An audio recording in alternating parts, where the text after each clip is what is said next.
14:20 in the morning for this February 28th, 2023. The last day of the month has passed us by. 2 months in this year of 2023 gone already.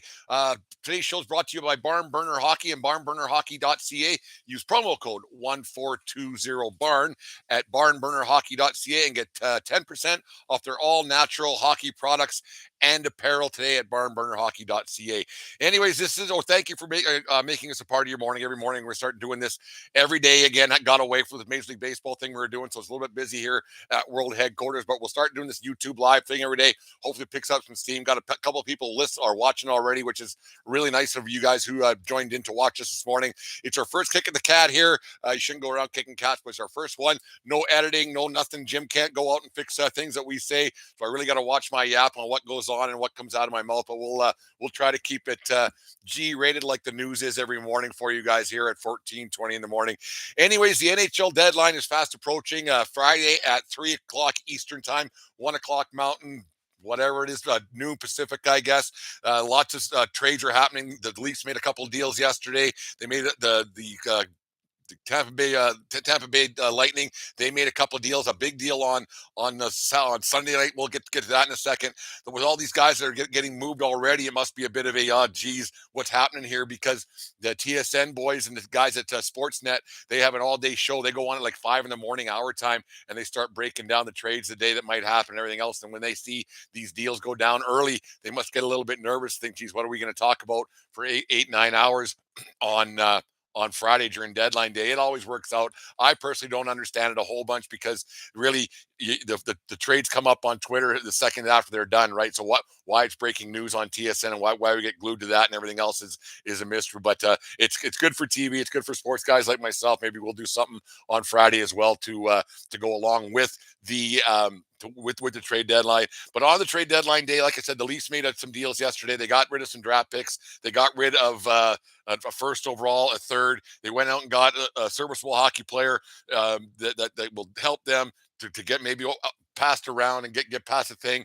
They got rid of draft picks, which I think is a good thing to do. Picks are just picks, especially when you get in the third, fourth, fifth round. Who cares what those guys are? They don't really amount to anything, anyways.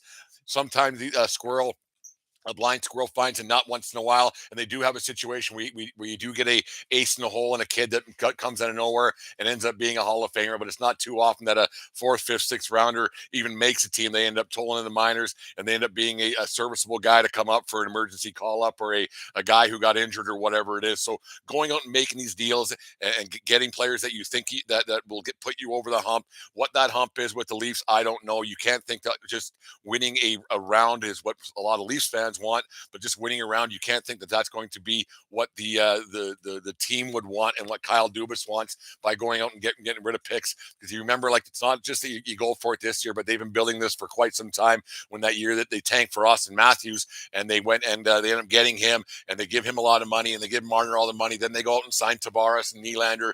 We've talked about this a lot. A lot of people do, but the thing is, you go out and make these trades and you sign these players. You do it for now, and the time is now for these guys. And I don't think winning around is going to be enough for the Leafs. I don't think that that's what they're going to try to accomplish, because you got to think they have a tough go. You watched that Boston Bruins team last night. That was Edmonton there, and their business, like, 5 losses this season so far. It's unbelievable pace. They're on 90, where they get 46. They're 46-5-5 or something this season, on just a heater of a roll, and they haven't made any deals yet. They haven't had to. Maybe they'll pick up a guy here or there to strengthen things. But and then you got Tampa Bay, who made, like I said, made that deal. They got rid of Cal Foote. I'm drawing a blank on the kid's name that they got from Nashville, but they went and made a deal, and they got rid of all the draft picks you could all possibly imagine. They got rid of 2/3, a second, a fifth, of that, on and on and on, and then a conditional. Like, they're trading picks for guys that are only 15 years old right now. So Tampa, they're going for it because their window is closing as well. And like I said, with the Leafs as well, like their window is closing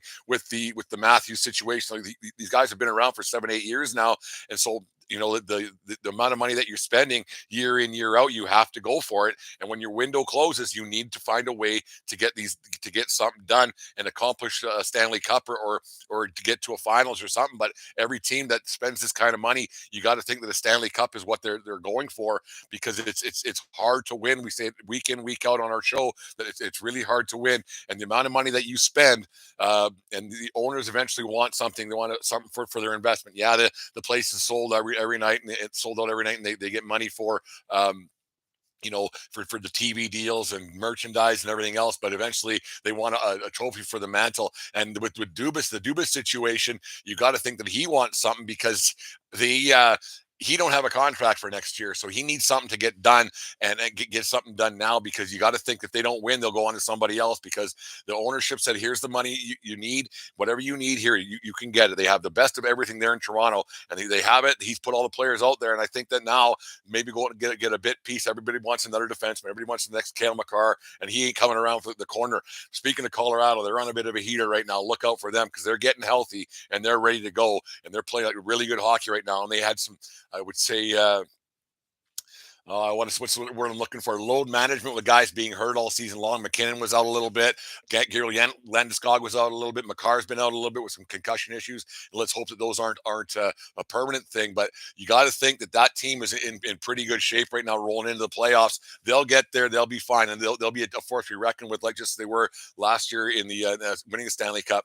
And like it's going to be an interesting thing to see what happens with those teams that are poised to win again and again and again, as Colorado is, as Tampa is. And Tampa said, you know what? We only have these guys for X amount of years: Vasilevsky, Kucherov, and you got to think Stamkos. He isn't a young kid anymore, so they're going to want to go for it and win a few more hockey games, maybe get another Stanley Cup, because they have the 2.5 appearances, as 14-20 Dave says, in the Stanley Cup Finals, because of the COVID year and all that situation in the bubbles, and how that all worked out. But you got to think that they're going to want to go for it, and the time is now. And getting rid of draft picks is the best way to do it. Some teams are prospect huggers. Some teams are draft pick hoarders, and the ones that are really successful don't seem to be that way. And they said, well, if we're going to go for it, let's go for it. Let's do this. And the NHL trade deadline, you're going to see a lot of players getting moved for more draft picks, I think, because it's hard to move players because of salary cap. We've talked about it a lot on our show about how they could probably circumvent those rules, and maybe the NHLPA and the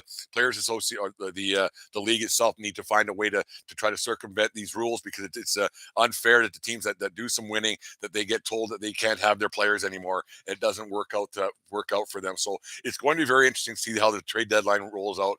And you got to wonder what's happening in Edmonton, with nothing happening in Edmonton at all, and no deals have been made. They've been linked to Carlson out of San Jose for quite some time here, but you got to think that why Ken Holland, the GM of the Edmonton Oilers, hasn't made a deal yet. They're under they're at the cap limit and everything else, but so was Toronto, and they found a way to make it work. They went out and made some deals. They ended up the kid they got yesterday. I wish I remember. I have it written down here somewhere. It doesn't matter what his name is. You guys will listen to our show for people's names and stats and stuff. But they made Chicago eat half the salary, right? So make them do that. Make deals with these teams, that you get some term and everything else with these guys, and go for it.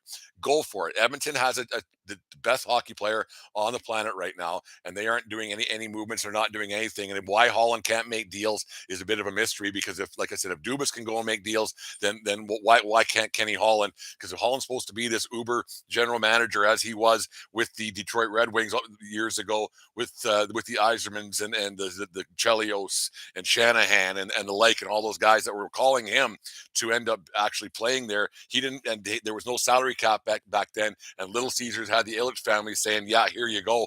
Here's whatever the blank check is. Go win us the Stanley Cup. And it worked, right? So how good of a GM Holland actually is remained to be seen with the Edmonton Oilers and the salary cap era, because it's tough. Like, it's tough to win, but I don't see why Holland is not making deals. Maybe he's not the hockey whisperer that everybody thought he was when he ended up in Edmonton, and everybody was lauding him as the next whatever you want to say, and it was going to put them over the hump. But they're not even in a playoff spot right now, and they looked really good against that Bruins team last night. And McDavid's flying, but they're a one trick pony right now. So you got to wonder where it's going to go with the Oilers, and what these deals are going to happen, and how it's going to happen throughout trade deadline day.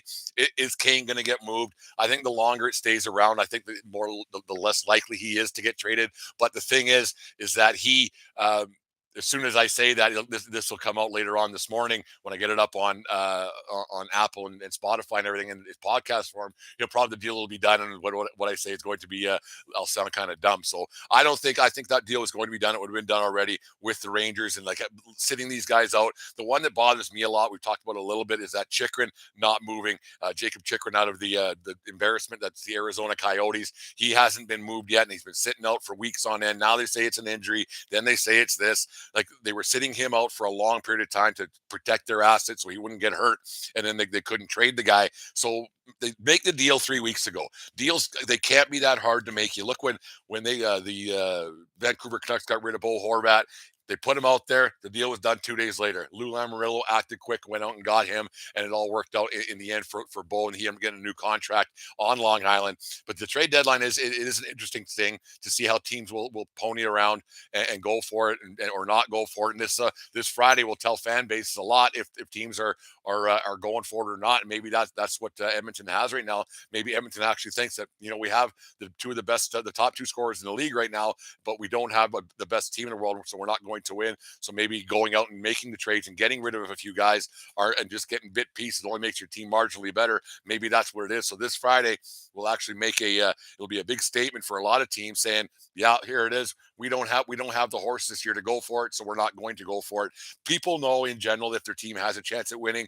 People know in general that their team has a chance of not winning a cup. They know what their limitations are. As long as they're smart fans, there's a lot of people who think they're going to win a cup every year, but you're not. So maybe this Friday in the trade deadline is a chance for fans to gauge what their team actually is. And GMs have been doing it already, and ownership's been doing it already, and say this is what we are. We're not winning the Stanley Cup, so what's the point of mortgaging the future and maybe hold on to a pick or two or a prospect or two? I don't know. It's just my rant for the day. I think the trade deadlines, it can be a bit intriguing, it can be a bit dull, but we can see what happens in the very near future.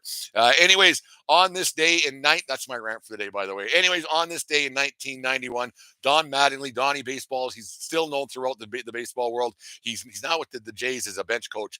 He was named the Yankees team captain back in 1991 on this day, taking over for Ron Guidry, Louisiana Lightning, and Willie Randolph on this day, 1991. He'd had the title as captain of the New York Yankees until 1995 when he retired, and Jeter became the guy in I think 2001 or 2002, whatever it was. And my take on captains. I think it's kind of ridiculous to have a captain in baseball, but that's my opinion. I think it's dumb to have a captain in most sports. If you need a C on your jersey or the title to say you're a leader, you're not a leader. Just be a leader and go in and lead. I don't think being named a captain, it's an honor. I get it. You want that kind of honor on you, but I think it's kind of dumb. But anyways, and happy 50th birthday to the Big E, Eric Lindros, Olympic gold medalist with that 2002 Salt Lake City team for Team Canada. We all know the story about Lindros, drafted by the Quebec Nordiques, wasn't going to go. He said, I'm not going, don't draft me. They drafted him anyways. They got a big haul, the whole bit, with Lindros, and they didn't win a Stanley Cup when they went to Colorado. So that trade worked out really well for the Quebec Nordiques anyways. The Flyers, not so much. But Lindros, he had a hell of a career, cut short due to injuries and the like, and he wasn't too well liked around the league, and there's rumors about him and Rod Brindamore's wife, and I don't know what the truth to all that is, but there might be a 30 for 30 on that someday. But anyways, Lindros had a hell of a career, probably could have been a bit better. Played for the Flyers, the Leafs, the Rangers, and ended up, he had a quick cup of coffee at the end of his career with the Dallas Stars. I forgot all about that, actually. Hall of Fame guy, 372 goals, 493 assists, 865 points. Great career. Could have been a lot better. He was a beast coming out of junior hockey. I remember that, watching that boy play in the World Juniors, and I think it was in Saskatoon. And then he had playing for Team Canada in the Canada Cup in 91. Lindros was a hell of a player, but like I said, he probably got cut. He got cut a bit short. Anyways, make sure you guys start listening to the ballpark tour. It's going really well. We've knocked 7 or 8 of those out of the ballpark already. I didn't even mean to say that, but it's been going really well. Make sure you listen to today's show. Brian from the Injured List podcast, he joined us on I think on Saturday. We talked some Mets baseball. It came out today, so no, those are going really well. They've been a lot of fun. Those interviews have been really good, but they're brought to you by SeatGeek and SeatGeek app. You guys know all about that one. I'm trying to fit everything in here. So, anyways, it's been a lot of fun doing this morning. We'll make sure we get out every morning. It's just a little bit got to get up a little bit earlier, have a cup of coffee, and get this out to you guys. Tell people about it, and we'll get these out on a daily basis. And remember, everybody, it doesn't